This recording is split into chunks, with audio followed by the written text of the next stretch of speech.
I'm Amy Cherry. This local news is a service of Flagler County's Toyota dealer, Beaver Toyota, here to wow ya. Some trails have reopened in Flagler County amid stay-at-home orders, County Administrator Jerry Cameron. We are only opening trails in the unincorporated areas. The city of Palm Coast, city of Flagler Beach, and the city of Bunnell has asked that we not open any county-owned facilities within their municipalities, and we're certainly going to respect that. Cameron explains the rationale behind the decision. First, all of the anecdotal reports that we're getting from neighborhoods where people are out in their neighborhoods exercising, walking, bicycling, and so forth, is that they are practicing good social distancing.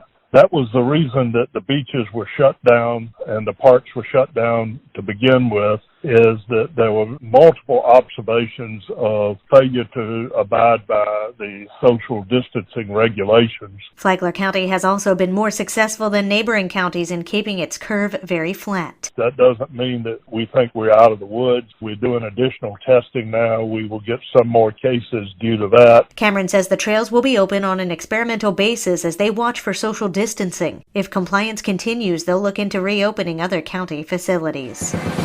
The economy, I believe, is at a point where it is every bit as big, if not bigger, than the threat that the virus poses to us. State Rep Paul Renner, who represents the 24th District, which includes Flagler County, wants to see the economy back open ASAP. He says parts of the state like Flagler County, which have seen very low rates of infection, need to open up as quickly as possible. If you've lost your job and you've got to look your family in the eye and say we may lose our house, that is absolutely a casualty, just like a casualty of going to the hospital. There's nothing as tragic as people dying from this virus, and I want to be clear about that, but we cannot destroy our economy. And so whether it's difficult or not, we've got to get it done sooner than later. Renner says he envisions temperature checks being a part of daily life. We can't, for lack of a perfect solution, decide not to reopen our economy for another several weeks. He fears some small businesses may not survive, even if we reopen economies soon.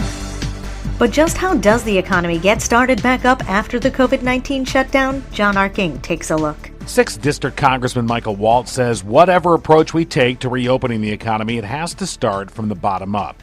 He says local leaders in Palm Coast or Bunnell will have a much better grasp of the when and how that gets done. But beyond that, Waltz says there are some specific features we can expect to be in place. Masks are going to be critical as people start to interact with each other, whether they're going back to work or whether they're going out and about in an increasing way. I think that is important. I think we're going to need temperature checks in whether we're talking airports, restaurants, hospitals.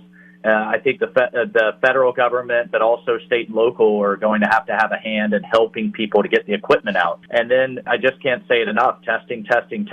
We're going to have to be testing and tracking positive individuals and their families so that we can isolate on a more individual basis than a mass society basis. Walt says there's a huge federal government component in the antibody test coming from the private sector, which will be critical for frontline healthcare workers. That will ease requirements for having the most stringent PPEs, as they may then already have some sort of immunity. In the end, however, he says we will not see officials at any level with what he described as a starting gun that will reopen everything at once. He says it will come in phases and may have to be pulled back if there are flare-ups. From the WNZF Newsroom, I'm John Arkin.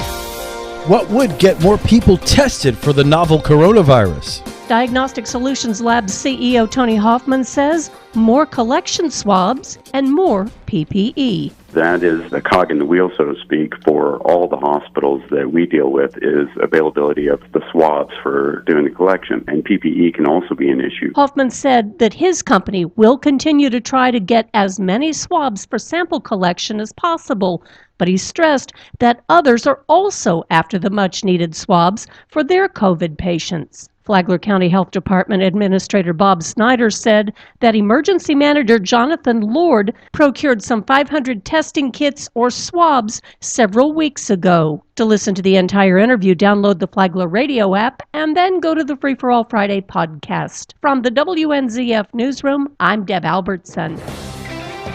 A tennis superstar donates hundreds of masks to Palm Coast grocery store workers. Tony Magoo has the story. This message is from a YouTube video by Riley Opelka, who just donated 300 masks to to grocery store workers throughout the city of Palm Coast. I just wanted to thank all of our workers on the front lines that are continuing to support our community as we face the coronavirus. With us this morning is Palm Coast Mayor Melissa Holland. Mayor, for those that don't know, what can you tell us about Riley? He grew up learning how to play tennis right here in Palm Coast, the Players Club. How did this happen? And his father, George, let us know that he wanted to help. The greatest way he could help was to contribute hundreds and hundreds of masks. Where did the masks end up? Both the big box stores in town and to the managers, so the employees can actually stay safe as they're serving our community. As the state faces widespread shortages of PPE, the city of Palm Coast is accepting donations at City Hall. It just demonstrates how powerful our community is when we come together for a cause. For Flagler's Morning News, I'm Tony Magoo. And now you're up to date on Flagler's Morning News. I'm Amy Cherry.